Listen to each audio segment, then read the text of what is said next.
اللہ الرحمن الرحیم وعلی ھذا، اور اسی بنا پر ہم نے کہا اذا اوصا، جب وصیت کرے لابکار بنی فلان، بنو فلاں کی باکرہ لڑکیوں کے لیے، لا تدخلوا، نہیں داخل ہوگی، المصابۃ بالفجور، وہ لڑکی جس تک پہنچا گیا ہو زنا کے ساتھ، فی حکم الوصیت، وصیت کی حکم میں۔ اس بات کی ایک اور تائید ہے کہ جمع بین الحقیقت والمجاز جائز نہیں ہے۔ اگر کسی نے وصیت کی کہ بنو فلاں کی باکرہ لڑکیوں کو اتنا مال دے دینا،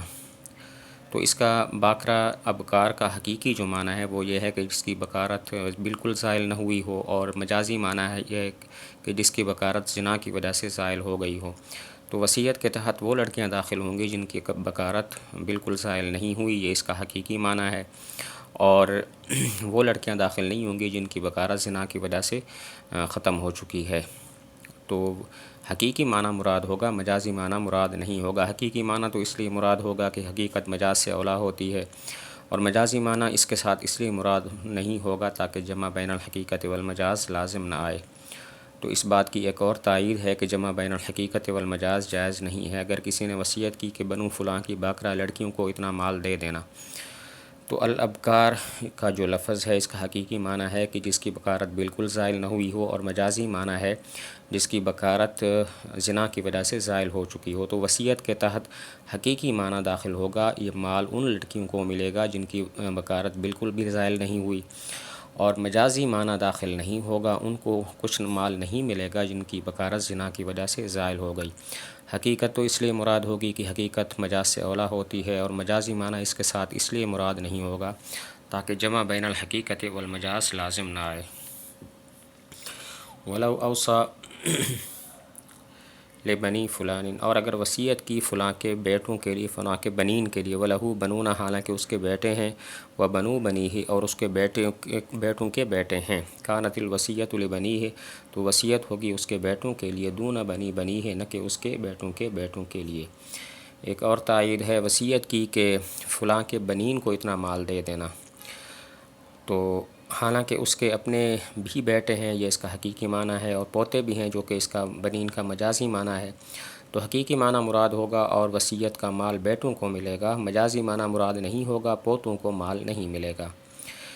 بیٹوں کو تو اس لیے ملے گا کہ حقیقت مجاز سے اولیٰ ہوتی ہے، اور پوتوں کو اس کے ساتھ اس لیے نہیں ملے گا، مجازی معنی اس لیے داخل نہیں ہوگا تاکہ جمع بین الحقیقت والمجاز لازم نہ آئے۔ ایک اور تائید ہے کہ اگر وصیت کی کہ فلاں کے بنین کو اتنا مال دے دینا، حالانکہ اس کے اپنے بیٹے بھی ہیں،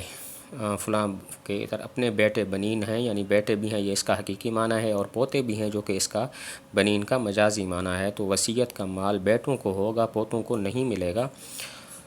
بیٹوں کو تو اس لیے ملے گا کہ حقیقت مجاز سے اولیٰ ہوتی ہے، اور پوتوں کو اس کے ساتھ اس لیے نہیں ملے گا تاکہ جمع بین الحقیقت والمجاز لازم نہ آئے۔ قال اصحابنا،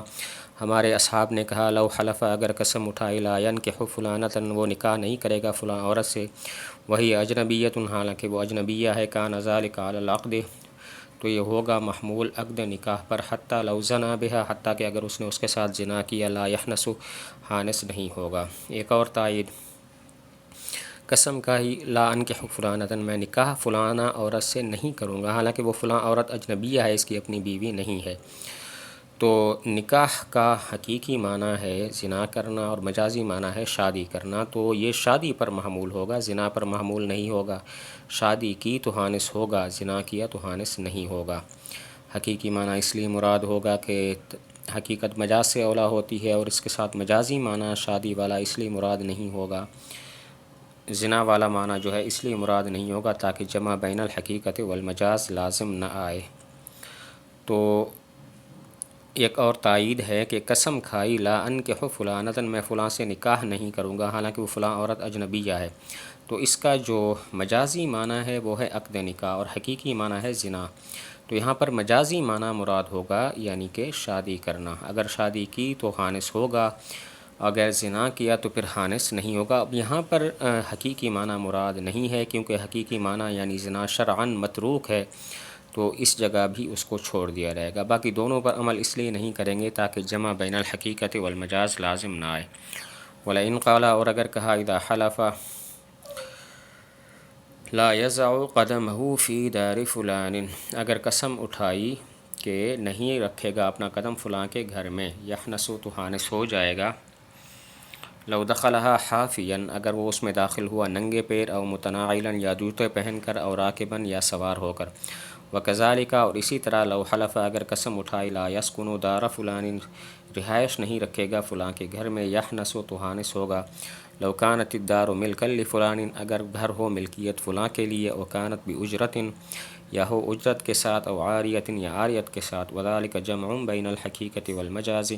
اور یہ جمع ہے حقیقت و مجاز کے درمیان، وکذالک لو قال اور اسی طرح اگر کہا، عبدہ حر اس کا غلام آزاد ہے، یوم یقدم فلان جس دن فلاں آئے گا، فقدم فلان پس فلاں آ گیا، لیلاً او نہاراً رات کو یا دن کو، یحنسو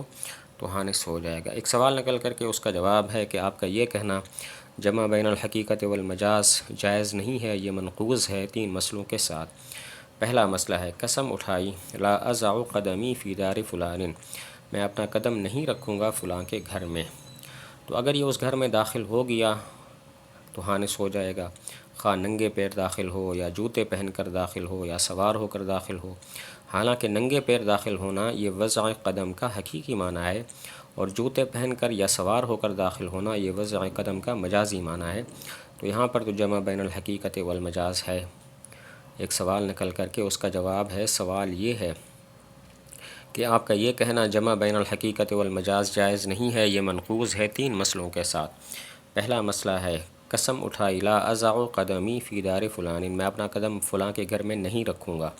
تو اگر اس کے گھر میں داخل ہو گیا تو حانس ہو جائے گا، خواہ ننگے پیر داخل ہو یا جوتے پہن کر یا سوار ہو کر۔ حالانکہ ننگے پیر داخل ہونا یہ وضع قدم کا حقیقی معنی ہے، اور جوتے پہن کر یا سوار ہو کر داخل ہونا یہ وضع قدم کا مجازی معنی ہے، تو یہاں پر تو جمع بین الحقیقت والمجاز ہے۔ دوسرا مسئلہ یہ ہے قسم کھائی، لا اسکن دار فلان میں فلاں کے گھر میں نہیں رہوں گا، تو اگر یہ اس فلاں کے گھر میں رہنے لگ جائے تو حانس ہو جائے گا، خواہ وہ گھر فلاں کا ملکیت کے طور پر ہو یا کرایہ دار ہو وہ، یا اس نے وہ گھر عاریت کے طور پر لیا ہو۔ حالانکہ اگر وہ ملکیت کے طور پر ہے، دار فلان اگر وہ فلاں کا وہ گھر ملکیت کے طور پر ہے تو یہ دار فلان کا حقیقی معنی ہے، اور اگر اس نے کرایہ پر لیا ہے یا عاریت پر لیا ہے تو یہ دار فلان کا مجازی معنی ہے، تو یہاں پر تو جمع بین الحقیقت والمجاز ہے۔ دوسرا مسئلہ یہ ہے قسم کھائی، لا اسکن دار فلان میں فلاں کے گھر میں نہیں رہوں گا، تو وہ حانس ہو جائے گا، تو اگر وہ اس کے گھر میں رہنے لگے تو حانس ہو جائے گا، خواہ فلاں کا گھر فلاں کی ملکیت ہو یا اس نے وہ کرایہ پر لیا ہو یا اس نے وہ عاریت کے طور پر لیا ہو۔ حالانکہ اگر یہ ملکیت ہے فلاں کی تو یہ دار فلان کا حقیقی معنی ہے،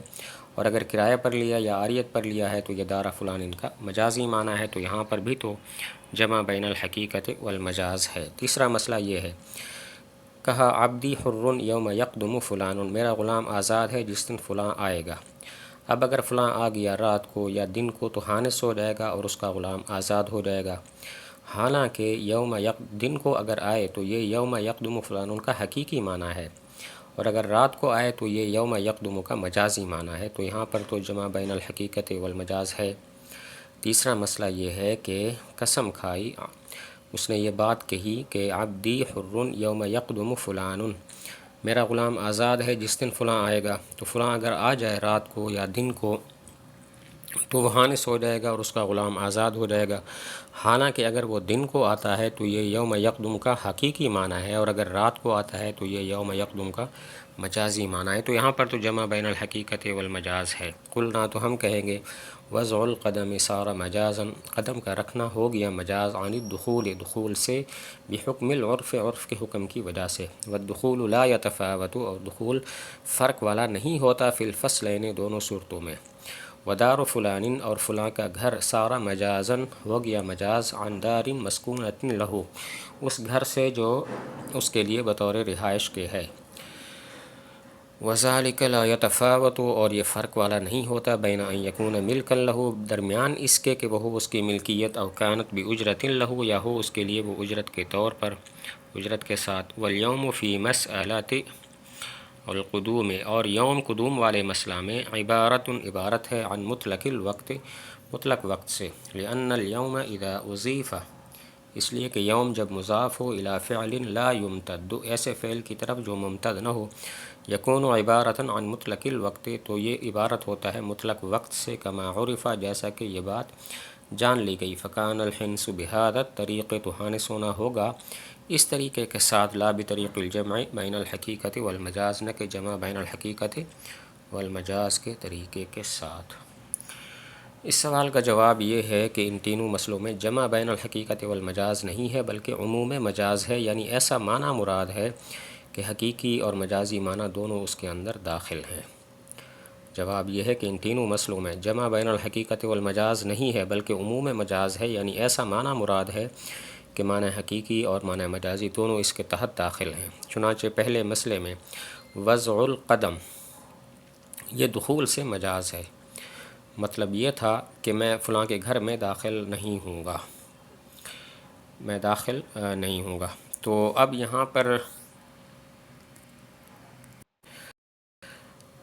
پر وہ کسی طرح سے بھی داخل ہو جائے تو پھر حانس ہو جائے گا، خواہ ننگے پیر ہو یا سوار ہو کر ہو یا جوتا پہن کر ہو۔ اور دوسرے مسئلے میں جو اس نے کہا میں فلاں کے گھر میں نہیں رہوں گا، تو دارا فلان یہ مجاز ہے دار مسکونۃ لہو سے، کہ میں ایسے گھر میں نہیں رہوں گا جس میں فلاں کی رہائش ہے۔ تو اب یہ فلاں آدمی اس کا مالک ہو یا اس نے وہ کرائے پر لیا ہو یا عاریت کے طور پر لیا ہو، بہرحال اس کے وہاں پر رہائش رکھنے سے وہ حانس ہو جائے گا۔ اور تیسرے مسئلے میں جو اس نے کہا کہ عبدی حر یوم یقدم فلان، تو یوم یقدم کا مطلب یہ ہے وقت مطلب مراد ہے مطلق وقت، کہ میرا غلام آزاد ہے جس وقت میں فلاں آدمی آئے گا۔ تو وقت تو دن کو بھی شامل ہے، رات کو بھی شامل ہے، خواہ وہ دن کو آئے یا رات کو آئے، بہرحال اس کا غلام آزاد ہو جائے گا۔ باقی رہی یہ بات کہ اس بات پر کیا دلیل ہے کہ یوم یقدم سے مراد مطلق وقت ہے، تو دلیل یہ ہے کہ یوم یہاں پر